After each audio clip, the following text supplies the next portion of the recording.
Саламатсыздар ма? Қазақстан тарихынан қазақстандықтардың Ұлы Отан соғысына қатысу бөлімі бойынша оқып үйренуді әрмен қарай жалғастырамыз. Бүгінгі сабағымыздың тақырыбы қазақстандықтар кеңес одағының батырлары Бауыржан Момышұлы аңызға айналған тұлға. Бүгінгі сабақта оқып үйренетініміз кеңес одағының батырлары мен олардың ерліктері туралы біледі. Аты аңызға айналған батыр, әскери педагог Бауыржан Момышұлының әскери өнері мен тағдырын талдайды. Сабағымызды үй тапсырмасын сұраудан бастаймыз. Үй тапсырмасының тақырыбы қазақстандықтардың Ұлы Отан соғысындағы ерліктері. Ол үшін сиқырлы таяқша стратегиясы бойынша 3 сұрақ ұсынамын. Бірінші, Мәскеу түбінде ерлікпен шайқасқан қазақстандық батырларды атаңыз. Екінші, Мәскеу шайқасына қатысты негізгі деректерді атап көрсетіңіз. Үшінші, Сталинград шайқасының хронологиясын атап көрсетіңіз. Сәттілік.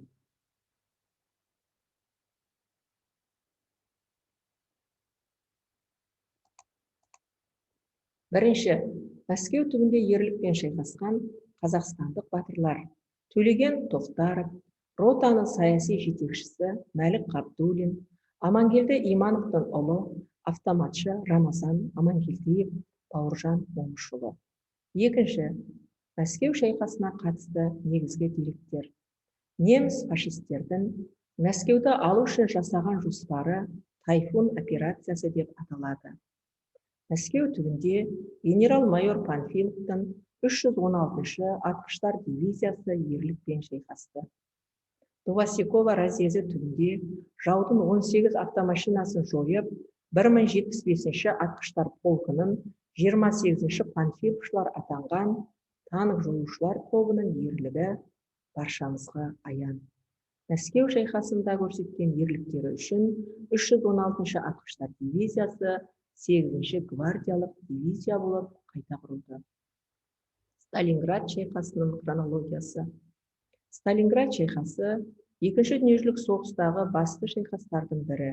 Ол 1942 жылдың 17 шілдесінен 1943 жылдың 2 ақпаны аралығын қамтиды. Енді үй тапсырмасы бойынша мынадай қорытынды жасаймыз. Жауынгерлердің Мәскеу және Сталинград шайқастарындағы жаппай ерліктері барлық дәрежедегі командирлердің шұғыл және стратегиялық соғыс өнері әлемдік соғыс тарихындағы аса ірі шайқастарда кеңес әскерлерін жеңіске жеткізді.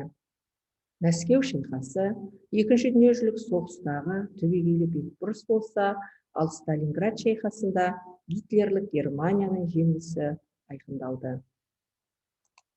Енді сабағымызды жаңа сабақпен жалғастырамыз.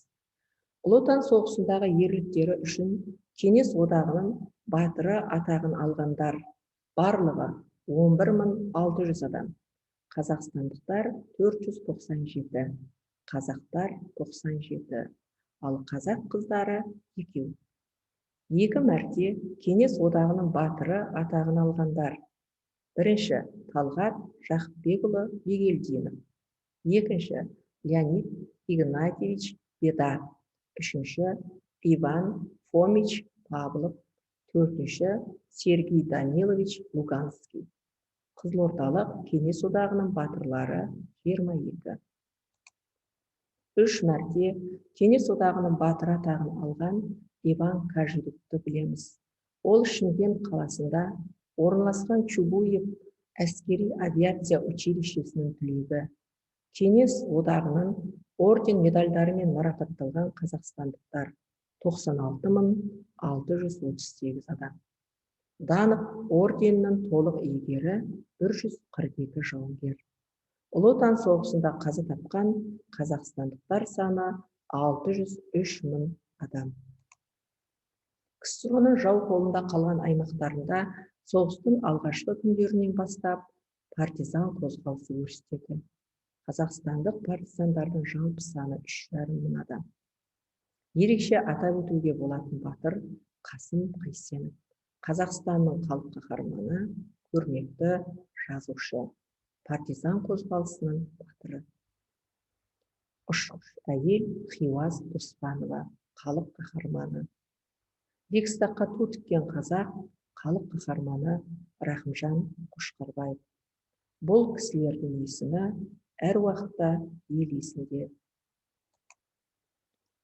1945 жылы 9 тамыз одақтастық міндеттемелерге сәйкес КСРО Жапонияға қарсы соғыс бастады. Қызыл армияның қиыр шығыстағы соғысы 24 күнге созылды. 234 адам Жапонияны жеңгені үшін орден медальдармен марапатталды. Ал аты аңызға айналған Бауыржан Момышұлы жайлы не білеміз? Ұлы Отан соғысы басталғанда Бауыржан Момышұлы Алматы маңында жаңадан жасақталған 316 дивизияға 1073 атқыштар полкының 1-ші атқыштар батальонының командирі болып қабылданды. Бауыржан Момышұлы басқарған батальон Мәскеу үшін шайқаста 27 рет ұрысқа кіріп, соғыс тарихында болмаған тактикалық маневрлар жасап, әскери өнерге жаңалық енгізген. Ол әскери педагог, білгір соғыс психологы, адам жанын терең түсінген жазушы, дүние жүзіне танымал қолбасшы. Бауыржан Момышұлының қаламынан туған қанмен жазылған кітабы, оның соғыс психологиясы деп аталатын бөлімі, Қазақстан елінің ұландарын тәрбиелеуде баға жетпес оқу құралы екені белгілі. Ол қайтыс болған соң 1990 жылдың 11 желтоқсанында Кеңес одағының батыры атағы берілді. 2000 жылы Бауыржан Момышұлы ғасыр адамы деп танылды. Ал енді оқушылар, жаңа сабағымызды бірнеше тапсырмалар арқылы қорытындылаймыз. Бірінші тапсырма деректен дәлел әдісі бойынша. Бауыржан Момышұлының батырлығы мен тұлғалық ерекшеліктерін қандай сөздері мен істерінен байқар едіңіз? Ол үшін төмендегі дескрипторларды басшылыққа аласыздар. Оқушы Бауыржан Момышұлының батырлығының 5 нақты ерекшелігі көрсетеді. Оқушы Бауыржан Момышұлының тұлғалық 5 ерекшелігін нақты көрсетеді. Сәттілік.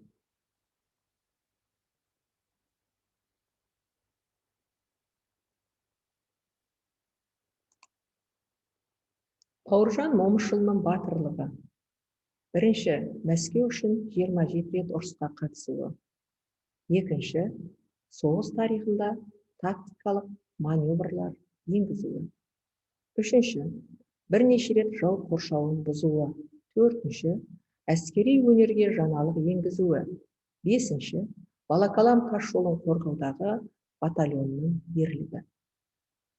Келесі, тұлғалық ерекшелігі. Бірінші, адам жанын түсінген жазушы. Екінші, әскери педагог. Үшінші, ғасыр адамы. Төртінші, дүние жүзіне танымал қолбасшы. Бесінші, көркем сөз шебері. Сабағымызды әрмен қарай жалғастырамыз. Келесі тапсырма сызбаны толтыр әдісі. Таңдауыңызға қарай 3 Кеңес одағының батырын және олардың ерліктерін атаңыз. Қазақстандық Кеңес одағының батырлары аты жөні, ерліктерін жазып көрсетесіз. Сызбаны толтыру үшін төмендегі дескрипторларды басшылыққа аласыз. Оқушы өзі таңдаған Қазақстандық Кеңес одағының батырын атап көрсетеді. Оқушы өзі таңдаған 3 Кеңес одағының батырының ерліктерін нақты сипаттайды. Сәттілік.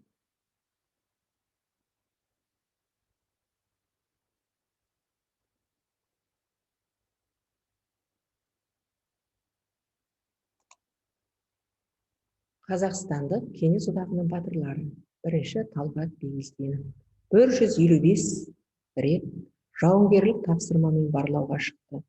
305 рет жауынгерлік тапсырмамен ұшты. Немістің 7 ұшағын жойды. Сергей Луганский. Жаудың 17 ұшағын жойды. 1945 жылдың наурызына дейін 417 рет жауынгерлік тапсырмамен ұшты. 200 әуе ұрысын жүргізді. Үшінші, қарағандылық ұшқыш Нұркен Әбдіріп. Жанып жатқан ұшағын жау танкілерінің шоғырына құлатып, серігі Комиссаровпен бірге ерлікпен қаза тапты. Үйге тапсырма.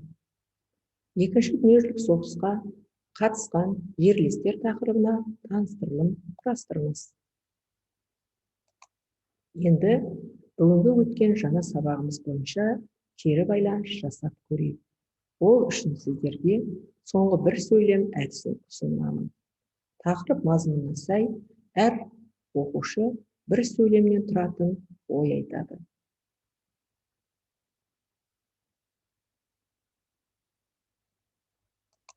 Назарларыңызға рахмет.